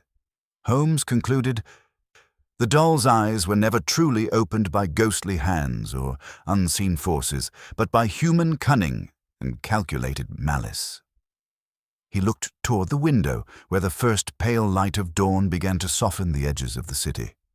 "The game now shifts to a confrontation, Watson. The shadowed hand behind this will soon make its final play." The doll, silent and broken, seemed to bear witness to the revelation, its glass eyes forever fixed in a frozen gaze of innocence lost. Chapter 13. The Final Attempt. The air was thick with an ominous stillness as dusk folded its shadows over Kensington. Holmes and I had returned to Mrs. Ridley's house with the knowledge that the elusive truth was within reach. The revelation of the duplicate key's hiding place and Holmes's conclusion about Lawrence Ridley's machinations had stirred the house into a tense vigilance. Yet none could have anticipated the desperate recklessness that would soon ignite the night. As the household gathered in the parlor that evening, the atmosphere was taut with apprehension. Mrs. Ridley's eyes betrayed a mixture of hope and dread, while Elsie remained pale and silent, huddled near the hearth. Harold Dent's composed exterior seemed more brittle than ever, and Miss Turner avoided meeting any gaze, her hands trembling ever so slightly in her lap. But it was Lawrence Ridley who commanded the room, restless, fidgeting, his eyes flickering like a caged animal's, ever watchful and calculating. Holmes stood by the window, watching the slow encroach of night with a gaze that weighed every flicker of movement. He had set a trap, a final gambit to draw the culprit from hiding, relying on the knowledge that desperation would push even the most cautious to risk exposure. The evening began with calm, Holmes addressing the gathering in measured tones, recounting the progress of our investigation with a precision that left little room for doubt. The letters, the threats, the broken doll, all were laid bare as instruments of a sinister campaign. Then Holmes produced the duplicate key, the piece of evidence that had shattered the alibis and masks. "I invite the owner of this key to confess, for the sake of mercy and justice," Holmes said, his voice firm yet devoid of malice. "For the truth, once revealed, may yet spare further harm." A heavy silence descended. Lawrence Ridley's face tightened, but he said nothing. The seconds stretched, filled only by the faint ticking of the mantel clock. Suddenly, the lights flickered and plunged the room into darkness. A gasp escaped Mrs. Ridley, and a startled cry came from Elsie. Holmes's voice cut through the darkness, steady and commanding. "Remain calm. There is nothing to fear." The lamps sputtered and returned, but the brief blackout had sown chaos. Holmes moved swiftly to secure the room, motioning for the others to stay seated. Then came the crash, the sound of shattering porcelain from the direction of the cabinet. Holmes sprang toward the source, with me close behind. The doll lay in fragments upon the floor, the glass eyes scattered amid the splinters. Lawrence Ridley stood nearby, his expression a volatile mix of fury and desperation. "I will not be trapped by this farce," he shouted, reaching into his coat. Holmes's voice was cold and precise. "Put down the weapon, Ridley. You have no escape." For a moment, Ridley hesitated, then lunged toward the door. I caught him by the arm, wrestling him to the floor as the others rose in alarm. The struggle was brief but fierce, ending with Ridley restrained and the weapon, a small dagger, secured. As Lestrade arrived with a party of officers summoned by Holmes's discreet signal, Ridley was led away, his defiance fading into grim resignation. Holmes turned to the assembled household, his eyes softening. "The fear that gripped this home is lifted, but its scars remain. It is a testament to the strength of the human spirit that even in the darkest of shadows, truth will find the light." Mrs. Ridley wept quietly, clasping Elsie's hand, while Harold Dent gave a weary nod of gratitude. Miss Turner's pale face bore a faint smile, relief etched deep in her features. Later, as Holmes and I sat in the quiet of Baker Street, he reflected on the case with characteristic humility. "Watson, it is not merely the intellect that triumphs in such mysteries, but the endurance of kindness and courage." Lawrence Ridley sought to bend reality with fear, but in the end, he was undone by his own desperation. I nodded, feeling the weight of the night's events settle upon us. The doll's eyes, shattered but forever remembered, had been the silent herald of a truth too long hidden. The game was over, but the echoes of its shadows lingered still. The evening descended like a heavy curtain over Kensington, smothering the streets in shadow and silence. The quiet was deceptive, for beneath it the pulse of danger quickened. Holmes and I arrived at Mrs. Ridley's residence with the knowledge that the truth we sought had come within grasp. Yet the culprit remained elusive, desperate, and dangerously unhinged. The shattered remains of the doll lay carefully preserved in the parlor, a stark symbol of innocence betrayed and fear manipulated. The household was tense, the atmosphere charged with an undercurrent of anxiety. Mrs. Ridley appeared fragile but resolved, her pale hands trembling slightly as she greeted us. Elsie, though recovering, cast nervous glances about, as if expecting shadows to materialize from every corner. Harold Dent maintained a composed demeanor, though the weariness etched into his features betrayed the strain of recent events. Lawrence Ridley, though restrained and subdued after his arrest, retained a restless energy, his eyes flickering with a dangerous light beneath lowered brows. Holmes moved through the room with measured steps, his presence commanding a hushed silence. He had set a trap, a final gambit to force the culprit's hand, confident that desperation would break restraint. His plan hinged on revealing just enough to provoke a response while maintaining the delicate balance of control. As twilight deepened, The guests gathered in the parlor, their faces shadowed by flickering candlelight. Holmes addressed them with his usual calm authority, recounting the evidence amassed: the duplicate key, the hidden wire mechanism, the threatening letters, and the psychological torment that had fractured the household. His words were precise and deliberate, each statement carefully chosen to unsettle and provoke. "I have laid bare the means and motives," Holmes said quietly. "Now we await the final act." The tension was almost palpable, the room thick with suppressed emotion. Moments stretched into minutes, the only sounds the soft crackling of the fire and the distant murmur of the city beyond. Then, without warning, the gas lamps flickered and extinguished, plunging the room into darkness. A startled cry broke the silence. Mrs. Ridley gasped, Elsie sobbed quietly, and the others shifted uneasily. Holmes's voice cut through the darkness like a blade. "Remain calm. Nothing will come to harm while I am here." He moved swiftly, producing a small pocket lantern that cast a narrow beam across the room. Suddenly, a crash shattered the fragile quiet, the unmistakable sound of porcelain striking wood. The lamps flickered back to life just as Holmes and I rushed toward the source. The doll lay in fragments on the floor, its once bright eyes scattered among the shards.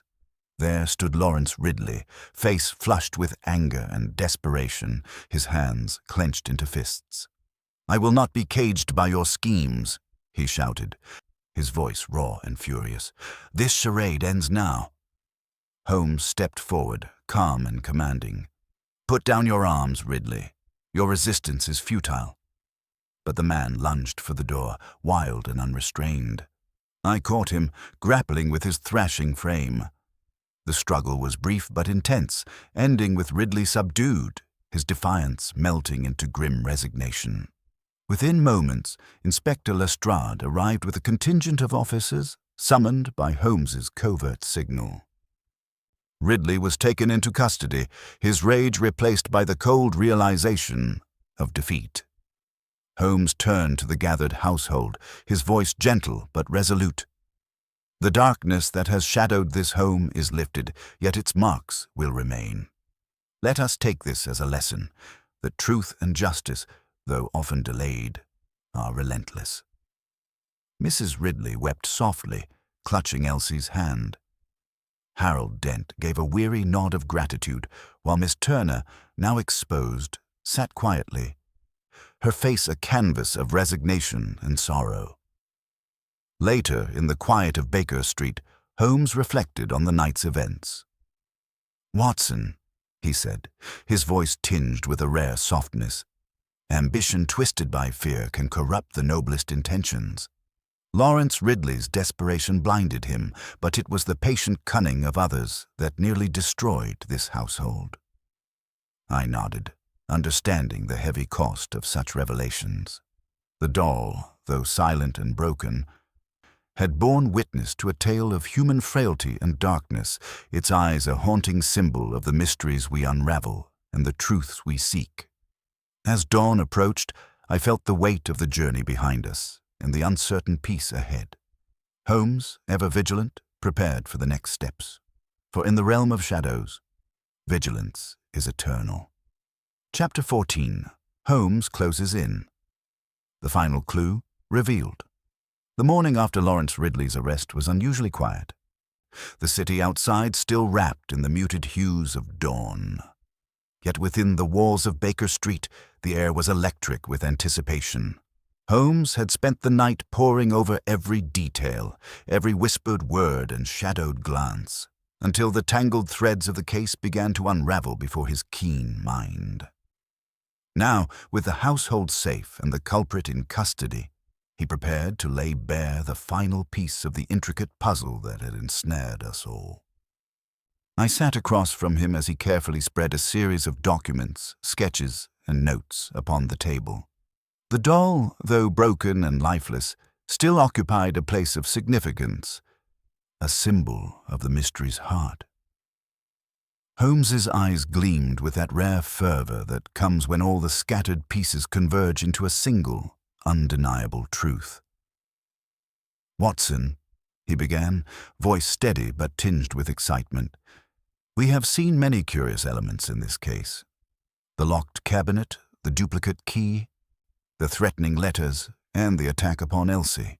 Yet none of these alone would have sufficed to unveil the culprit without understanding the final, subtle deception." He pointed to a detailed sketch of the cabinet's lock mechanism. The key was used, as we suspected, but not by the culprit directly. Instead, it was wielded through an ingenious method devised to mislead. Holmes's fingers traced the diagram of a thin wire concealed beneath the floorboards, leading from the observation hall in the upstairs room down to the cabinet's latch. This wire, Holmes explained, allowed a watcher, stationed unseen above, to manipulate the cabinet door's lock and the doll's head, opening the eyes without physical presence in the parlor. The faint clicking heard by Mrs. Ridley was not the door unlocking by hand, but the mechanical whisper of this device. My mind reeled at the complexity. "But who was in that upstairs room?" I asked. Holmes smiled thinly. "Our missing witness, a figure overlooked until now, Miss Turner. Her departure from service was not as abrupt as it seemed. In truth, she lingered, hidden within the house, orchestrating the terror. He laid before me a letter, penned in haste but with a distinctive hand. It was a confession, buried until discovered among Miss Turner's belongings after her disappearance the night of Ridley's arrest. In it, she revealed her motives, a twisted blend of loyalty to the Ridley family's legacy and a desperate bid for power.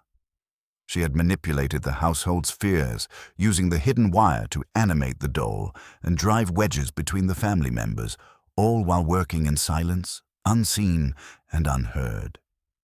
The letter also detailed her plan to frame Lawrence Ridley, Holmes said, his voice cold with disdain. By implicating him, she sought to eliminate her rivals and seize control through chaos. Holmes then turned to a series of sketches comparing the handwriting of the threatening letters and the confession. The match was undeniable. Her duplicity was masterful, and yet it was a small slip, a unique flourish in her script, that betrayed her. I sat back, stunned by the depth of deception and the quiet danger that had dwelled among us. Holmes continued, "The last night, when the lights went out and the doll was broken, Miss Turner fled, fearing capture. She believed her web of lies unbreakable until we closed in."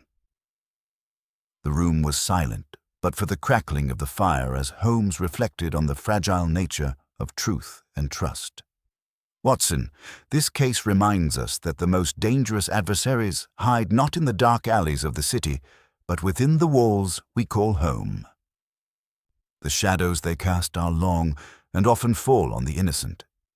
He rose and approached the window, gazing out at the bustling streets below. "Yet justice has a way of piercing even the densest gloom, and so the game ends, as it must, with truth unveiled." As the afternoon waned, I marveled at Holmes's unerring intellect and the quiet courage it took to confront such darkness. The doll, though silent and broken, had been the silent herald of this tale, a testament to the power of fear, deceit, and ultimately the relentless pursuit of justice. The morning light filtered weakly through the heavy drapes of Baker Street, casting long shadows across the cluttered room where Holmes and I had spread out the entirety of our case's evidence. The fragments of porcelain from the shattered doll rested in a small box on the desk, a haunting reminder of innocence shattered and mysteries unearthed. Holmes stood over the papers, his keen eyes tracing connections that only he could perceive, his mind assembling the puzzle with relentless clarity. "Watson," he said at last, turning to me with a spark of triumph in his gaze, "we have followed many threads, letters, threats, broken glass, and whispered fears. But the final knot lies here." He pointed to a detailed schematic of the cabinet's locking mechanism, alongside a diagram of the secret observation hole above the parlor. "The culprit's ingenuity lies in the use of this hidden wire, allowing the doll's eyes to open without a hand ever touching it. He tapped the sketch. Yet the wire itself required operation. The question was, who could have done so unseen, and with what motive? Holmes's voice grew more intense as he unraveled the layers of deception. The forged letters were meant to fracture the family and isolate Mrs. Ridley. The threats and break-ins aimed to escalate fear. The attack on Elsie silenced one who might have revealed the truth prematurely. He then revealed a letter discovered among Miss Turner's belongings, a written confession laced with sorrow and desperation. She detailed how she had used the wire mechanism to animate the doll, sent the threatening notes, and orchestrated the terror to destabilize the Ridley household. The confession, Holmes said quietly, reveals not just a desire for control but a tortured loyalty, a belief that by controlling fear, one could preserve a legacy. Holmes then presented handwriting samples showing how a unique flourish in the threatening letters matched that in the confession, a subtle but unmistakable clue that betrayed her. This smallest detail, Holmes explained, is the thread that unravels even the most carefully woven fabric of lies. He turned to the room, eyes steady and unwavering. Yet the tragedy is not in the mechanics of the crime, but in the human frailty it exposed, ambition, fear, and misguided love. I listened, captivated, as Holmes connected the dots, demonstrating how each action was a step in a deliberate campaign. The doll's opening eyes were not an act of supernatural malice, but of calculated human deceit, weaponized to fracture trust and seize power. Holmes's conclusion was unassailable. Miss Turner's machinations exploited the fears and fissures already present in this household. Her flight and final desperation revealed the true face behind the mask. The weight of the revelation settled upon us, and I marveled at Holmes's brilliance, the way he had sifted through shadows to find the sharp edges of truth. He paused, his gaze distant for a moment, then said softly, "Watson, this case reminds us that the most dangerous mysteries are not those of the unknown, but those hidden in the familiar, within the walls we call home." The doll, shattered yet still haunting, was a silent witness to the depths of human complexity. The case closed, but its echoes would linger, a testament to the delicate balance between innocence and deception. Chapter 15. The Final Gathering. The evening was thick with a solemn weight as we arrived once again at Mrs. Ridley's house. The grand parlor, dimly lit by flickering candles, seemed to hold its breath. As if aware of the significance of the night, the air was redolent of aged wood and faint traces of lavender mingling uneasily with the undercurrent of tension that settled upon the room. Holmes had summoned the household, Mrs. Ridley, Elsie, Harold Dent, Lawrence Ridley, and the elusive Miss Turner had been brought back into the fold for what promised to be the denouement of this long and tortuous investigation. Holmes stood at the center, his presence commanding silence. His eyes, sharp and unyielding, surveyed the group with a blend of compassion and resolve. "Tonight," he began, "we gather not merely to reveal a culprit, but to uncover the layers of fear, ambition, and sorrow that have bound this household in a web of deceit." Mrs. Ridley's face was pale but composed. Her eyes, though shadowed by exhaustion, bore the flicker of courage that had sustained her through these trials. Elsie, still fragile but steadier than before, held Mrs. Ridley's hand, grounding herself in quiet solidarity. Harold Dent, ever the dignified gentleman, sat with hands folded, his gaze steady. Lawrence Ridley, though in custody, was present under guard, his restless energy now tempered by the weight of exposure. Miss Turner, the last to enter, bore the faintest trace of defiance, her gaze fixed somewhere beyond the flickering flames. Holmes spoke slowly, deliberately. The object at the center of our tale, a doll once cherished, became a symbol of fear and manipulation. It was moved not by spirits or supernatural forces, but by human hands, driven by greed and malice. He gestured toward the remnants of the shattered doll, displayed carefully on a table draped in velvet. The key to understanding this mystery, Holmes continued, lay not only in the physical evidence, the duplicate key, the hidden wire, the threatening letters, but in the quiet manipulations of the mind. Miss Turner, you sought to sow discord and fear to control the fate of the Ridley estate. His gaze met hers, unblinking and unyielding. A flicker of color rose in her cheeks, but she said nothing. Holmes pressed on, revealing the letter of confession and the forensic comparison of handwriting that had sealed her fate. Your duplicity was masterful, yet even the finest masks bear flaws. The unique flourish in your script betrayed you. The room was still, the weight of the revelation settling like dust upon the heavy curtains. Mrs. Ridley's voice broke the silence, soft but resolute. I had no idea the depths of betrayal that festered beneath my roof. I thank Mr. Holmes for his perseverance. Holmes inclined his head. The truth, madam, often lies hidden until the very moment it chooses to emerge. Turning to the others, he addressed the assembled company with quiet solemnity. Let this serve as a reminder that within the walls we trust, shadows may dwell, and the light of justice must shine with unwavering clarity. As the household absorbed the gravity of the moment, Holmes moved to conclude. The law will take its course, but it is the courage of those who face fear that truly shapes our fates. Tonight, we close this chapter, but let us remember the lessons it imparts. Outside, the city moved on, indifferent to the quiet triumph and the scars left behind. Yet within these walls, a fragile peace settled, born not only from the capture of a culprit, but from the unyielding pursuit of truth. Holmes and I departed into the cool night air, the echoes of the evening lingering between us.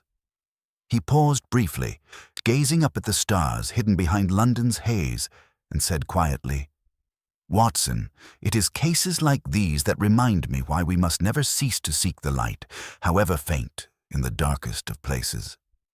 I nodded, heart heavy yet hopeful, knowing that the silent eyes of a broken doll had been the unlikely herald of justice, and that beneath the veneer of civility, the human spirit's complexities would forever demand the vigilance of minds like Holmes's.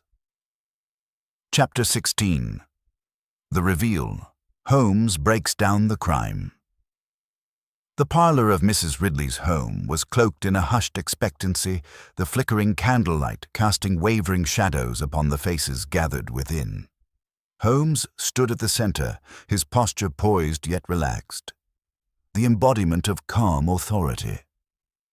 Around him, the household and the few remaining acquaintances leaned forward, their collective breath held in anticipation of the truth that would soon unravel the labyrinth of deception that had gripped them for so long. Holmes began in a measured tone, tracing the story from its earliest threads. This tale begins with grief, a child lost, a mother's sorrow, and the objects we leave behind as echoes of those we have loved. The doll, once a cherished companion to young Clara, became the vessel of fear and manipulation, not through supernatural means, but by human design.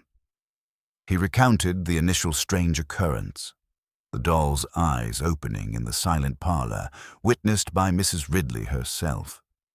At first glance, an impossibility, yet through careful investigation, we uncovered the means. A hidden mechanism, a concealed wire operated from the observation hole above, a device both ingenious and cruel, allowing the doll to awaken without direct contact. Holmes's gaze settled on the assembled company. But the true heart of this mystery lies not in the mechanism, but in the motives of those who sought to wield it. It was not the doll that threatened this household, but the human passions of greed, fear, and desperation. He then revealed the forged letters, the threats meant to fracture trust and isolate Mrs. Ridley, and the attack on Elsie, all tools in a calculated campaign of psychological warfare. These were not random acts, but carefully orchestrated steps, designed to create chaos and fear where there was once peace. Turning his eyes upon Miss Turner, Holmes's voice took on a quiet gravity. "Miss Turner, you remained within the household under the guise of departure, using your knowledge and access to manipulate events from the shadows. Your confession, found among your possessions, confirmed the extent of your involvement and the cold calculation behind each act." The room was heavy with the weight of her silent presence, the air thick with the reality of betrayal laid bare. Holmes continued, addressing the subtle slip that revealed her, the unique flourish in her handwriting and the evidence of the duplicate key's use. The mask of innocence is easily cracked by the minutest detail, a tremor in the hand, a hesitation in the script. He turned next to Lawrence Ridley, whose ambitions had stirred the initial tensions, but who had been unwittingly manipulated by Miss Turner's cunning. "Mr. Ridley, your restless pursuit of control provided the fertile ground upon which this drama unfolded. Yet it was not your hand that animated the nightmare." Holmes then cast his eyes toward the others, acknowledging their roles as witnesses and victims alike. "Mrs. Ridley, your strength has been a beacon through these dark times. Elsie and Harold, your courage and resilience have upheld this household's dignity." Drawing the strands together, Holmes explained how the various elements, physical evidence, psychological insight, and human motive, had interwoven into a tapestry of deception and fear. The doll's eyes, a symbol of innocence corrupted, had become the catalyst for revealing truths long concealed. As Holmes concluded, a palpable sense of release filled the room. The oppressive weight of suspicion lifted by the clarity of his masterful deduction. Mrs. Ridley's eyes glistened with tears of relief, while the others absorbed the final reckoning with a mix of sorrow and gratitude. Turning to me, Holmes offered a rare, faint smile. "Watson, it is in cases such as this that we are reminded of the fragile nature of trust and the enduring power of reason." The evening closed with a solemn hush. The household forever changed, yet free from the shadows that had once threatened to consume it. Holmes's revelation had not only solved a mystery, but restored a measure of peace to those caught within its web. Chapter 17. The final attempt to escape. The days that followed Holmes's brilliant unveiling of the conspiracy did little to quell the tension that lingered like a stubborn fog over Mrs. Ridley's household. The revelation of Miss Turner as the mastermind behind the psychological torment had shaken everyone to their core, yet the shadows she cast extended beyond mere confession, for she had vanished into the night, leaving only the cold echo of her deceit and a trail of unanswered questions. On the third evening after the final gathering, a sudden commotion shattered the fragile calm. Holmes and I were summoned hurriedly back to the Ridley residence, where a masked figure had been seen fleeing through the fog-drenched streets, pursued by desperate voices and the distant clatter of pursuit. The household was in disarray, the air thick with fear and uncertainty. Mrs. Ridley clung to Elsie, her hands trembling as she recounted the events. "It was just after sunset. I heard a crash, the sound of broken glass, and then footsteps running from the garden gate." Holmes listened carefully, his eyes narrowing with that familiar spark of resolve. "Did anyone see the figure clearly?" he asked. "No," Elsie replied, "only a shadow, dressed in dark clothes, moving swiftly and silently." The urgency of the situation was clear. Miss Turner, cornered and desperate, had made her final attempt to evade justice. Holmes wasted no time in organizing a search, instructing the household to secure all exits and preparing to join the pursuit. As the fog thickened over the winding alleys of Kensington, Holmes and I moved swiftly through the labyrinthine streets, following the faintest clues, a torn scrap of fabric caught on a thorn bush, the impression of hurried footsteps pressed into soft earth. His keen eyes missed nothing, piecing together the path of the fugitive with an instinct honed by years of experience. After several tense hours, we arrived at a deserted warehouse near the docks, its windows shattered and its walls echoing with the distant cries of seagulls.